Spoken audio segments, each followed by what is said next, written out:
Hi everyone, I am here with a Bible reading. I hope you guys are having a good day. The sun's shining on me. I got the curtain open. Sorry if that's kind of, is it blinding on the camera show or anything?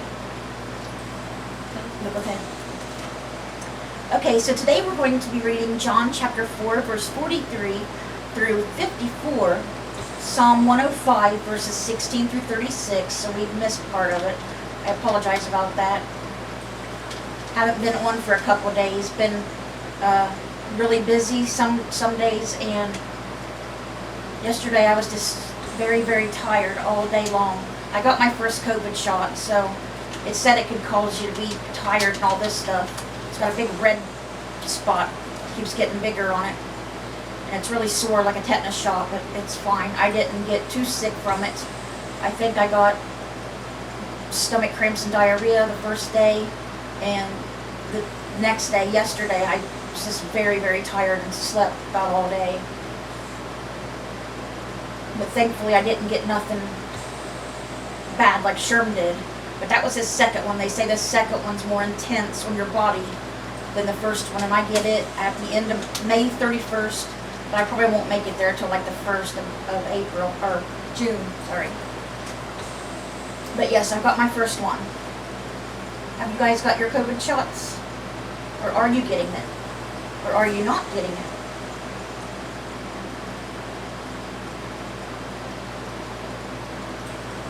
I got mine at Walgreens, by the way, pharmacy. And they have test kits there that you can test yourself for COVID as well, by the way. I forget how much they said they was, but I seen them there at the pharmacy. They're in boxes. Alright, so in John today we'll be talking about Jesus heals an official son. So you remember that one.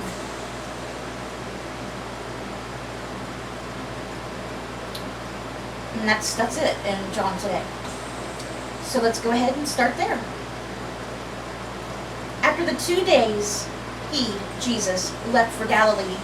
Now Jesus himself had pointed out that a prophet has no honor in his own country. So true. You know, because like for you, for instance, where you're born, you know, the people know you there if you're in a little town. Don't we know her mother who is Joanne, and her father who is Mark? They seen you grow up, you know, so they just think you're nobody special. You know, you're just you. Like Jesus, he's the Son of God, but he grew up in Nazareth, and they think he's nobody because, you know, they've seen him grow up and know who his earthly parents are. So that's why he didn't do many miracles there. When he arrived in Galilee, the Galileans welcomed him. They had seen all that he had done in Jerusalem at the Passover festival, for they also had been there. Once more he visited Cana in Galilee, where he had turned the water into wine. And that was his first miracle, remember? His mother wanted him to do it. He said, "It's not yet his time, woman." But she insisted, apparently, and he did it. And that was his first miracle. And there was a certain royal official whose son lay sick at Capernaum. When this man heard that Jesus had arrived in Galilee from Judea, he went to him and begged him to come and heal his son, who was close to death. "Unless you people see signs and wonders," Jesus told him, "you will never believe." The royal official said, "Sir, come down before my child dies." "Go," Jesus replied, "your son will live." Jesus didn't even have to go with him. The man took Jesus at his word and departed. While he was still on the way, his servants met him with the news that his boy was living. When he inquired as to the time when his son got better, they said to him, "Yesterday at 1 in the afternoon the fever left him." Then the father realized that this was the exact time at which Jesus had said to him, "Your son will live." So he and his whole household believed. This was the second sign Jesus performed after coming from Judea to Galilee. And that is where we stop with John today.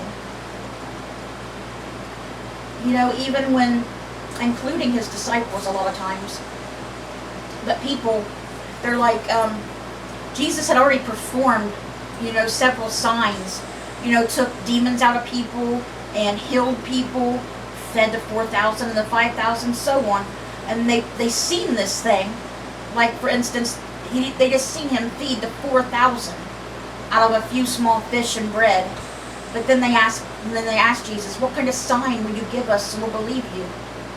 Did you not just see a sign? I mean, hello? They always want to see a sign. You know what Jesus said? There'll be no sign given except for, like the one of Jonah. Because Jonah was in the belly of the whale for 3 days and then came out, remember? So that's Jesus saying, they're going to hurt him, put him on the cross and kill him, and bury him in the tomb, and he'll rise again on the third day. But they didn't understand a lot of these things. Some people have to see to believe. But what does Jesus say? We say this all the time on here. Jesus says, blessed are those who believe without having to see. Without seeing. Okay, this is a long one. Psalm 105, verses 16 through 36. He called down famine on the land and destroyed all their supplies of food. And he sent a man before them, Joseph, sold as a slave. They bruised his feet with shackles. His neck was put in irons. To what he foretold came to pass.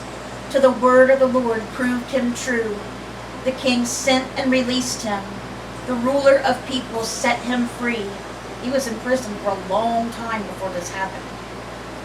He made him master of his household, ruler over all he possessed, to instruct his princes as he pleased, and teach his elders wisdom.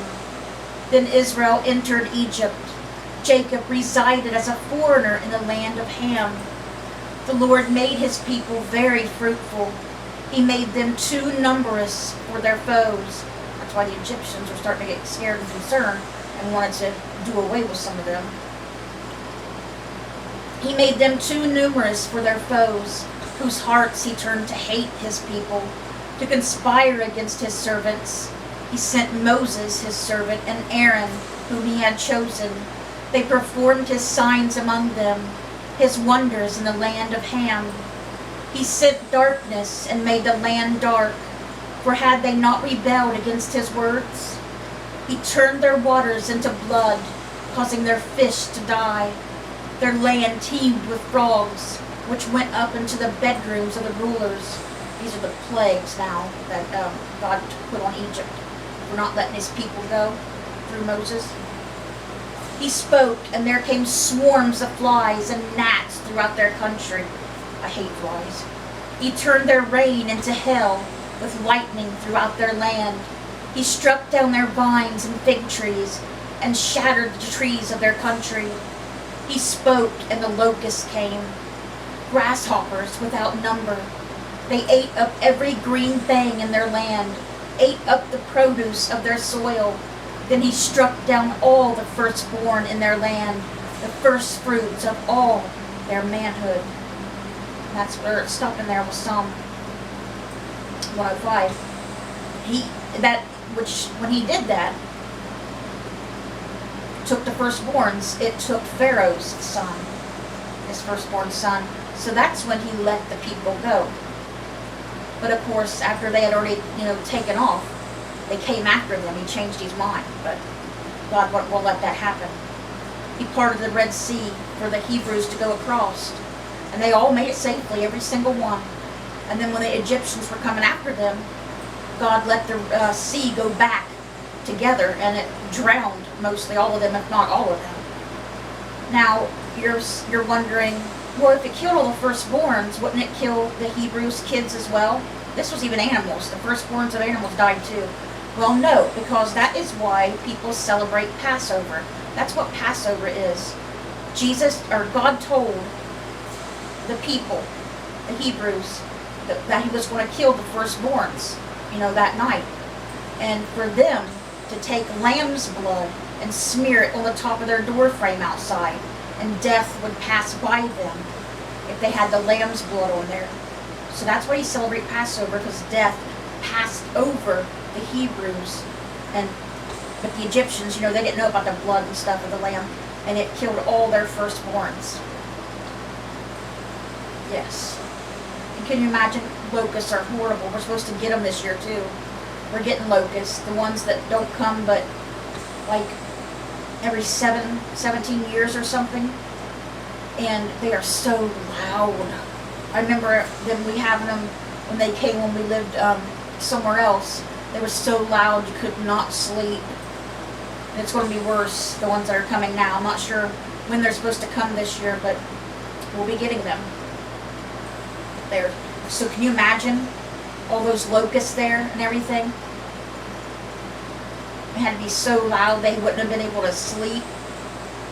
They couldn't drink from the river because it was blood. Killed all the fish, so they couldn't eat fish. Pharaoh wouldn't let them go, so God just kept doing plagues that were worse and worse and worse until he finally lost his own son, Pharaoh. And then he gave in. It was like, what's going to be next? And then he changed his mind and came after them, but that didn't do nothing. And the land of Ham, that Ham is one of Noah's sons.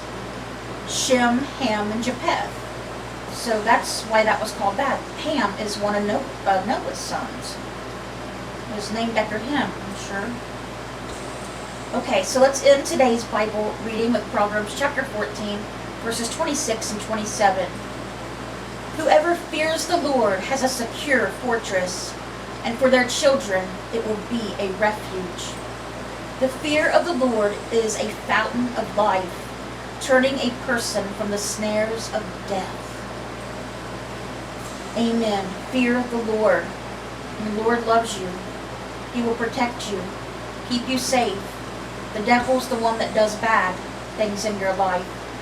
He does that to try to turn you from God, making you think that God is punishing you or doing these bad things to you, but it's not God. It's the devil. He gets worse and worse. Sometimes really puts you through it. I mean, we were homeless at one point, Sherman and I. We were homeless. The devil will put you through a lot. But don't give in. Because God's there on your side rooting for you, Jesus and God. Don't let the devil win. That's what he wants. You keep your faith strong, he'll flee from you. But when you start getting weak again, if you get really depressed or something about something or whatever, the devil will come right back in and try to get you at your weakest moments. Like, look what God's doing to you. God made you lose your job. Why did he let you lose your job? Why don't you have no food? Why isn't your God providing? Trying to get you mad at God. But it's the devil doing it, not the Lord. And it will pass if you stay strong and keep your faith. Okay, so let me go through the prayer requests here. I need to find out if there's any updates on Tina Kincaid here. Okay, please pray for the following people. Rhonda Karshner, Sherm, Layla and her son Emil, Elizabeth Jeffries, Judy Thompson. She should be having stomach surgeries this month. Jimmy Myers. Jimmy's surgery is this month. He goes May 11th to get a COVID test, because you have to get tested before they would do the surgery. And then on the 13th of May, he'll be having his surgery, his first surgery. Cindy Welsh, Dora Carper, Joyce Light, Latham Burns, Abby Myers, Donna Dunlap and family, Garnet Boyer and Jim Mitchell. Please pray that God touches Abby's heart, and I don't really want to say it on here. The thing that happened between her and Jimmy, that she forgives him and they start getting back together again, because they were really close. Please pray that God touches her heart and she forgives him and they get back together like they used to. Ramona Henry, Jan, Jeannie Burns, Kathy Butterball, Kinsley, Olson, Melly, Tina Kincaid, and Paul Fowle. Alright, guys. I hope you guys have a great rest of your day.